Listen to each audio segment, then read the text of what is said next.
কেমন আছো তোমরা সবাই? আজকে আমি একটি ওল্ড দীঘা ভিডিও শেয়ার করব তোমাদের সাথে।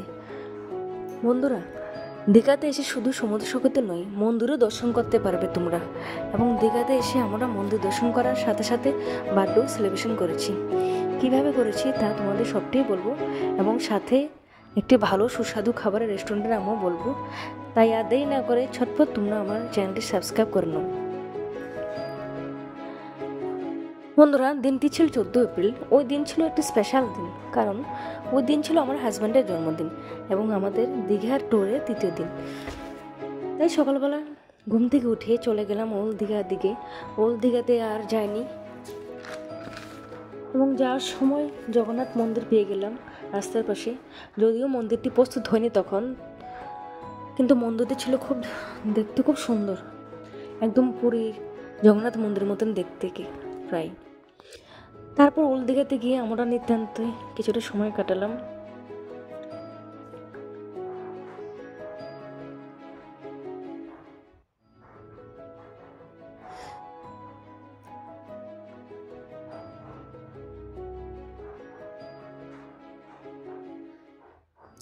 তারপর ওই দিন সন্ধ্যার সময় আমরা দুজন চলে গিয়েছিলাম আমাদের হোটেলের পাশে একটি মন্দিরে গিয়ে পুরো পুজো দিলাম।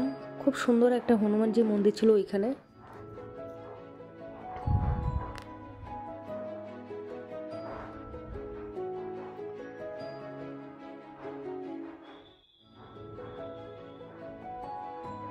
তারপর হোটেলে এসে একটা সারপ্রাইজ বার্থডে সেলিব্রেশন হয়ে গেল।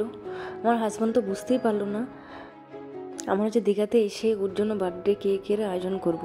তারপর আমরা ভালো একটা রেস্টুরেন্টে চলে গেলাম।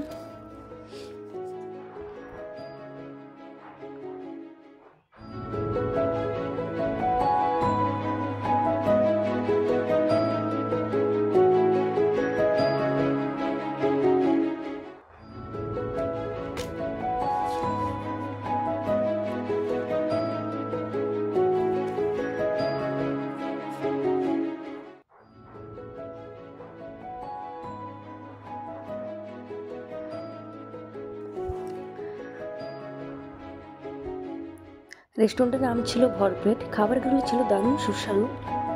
তবে সবচেয়ে ভালো ছিল মটন বিরিয়ানিটা, কারণ আমি খেয়েছিলাম মটন বিরিয়ানিটি, কারণ এটা আমার খুব পছন্দের ছিল। আমার হাজব্যান্ড খায়নি মটন বিরিয়ানি, ও ভালো পায় না তত। ও চিকেন বিরিয়ানি নিয়েছে, ওটাও নাকি খেতে খুব সুস্বাদু হয়েছিল। সেই টেস্ট একেবারে সেই লেভেলের। বন্ধুরা, আপনারাও দীঘাতে এসে একবার ট্রাই করে দেখতে পারেন।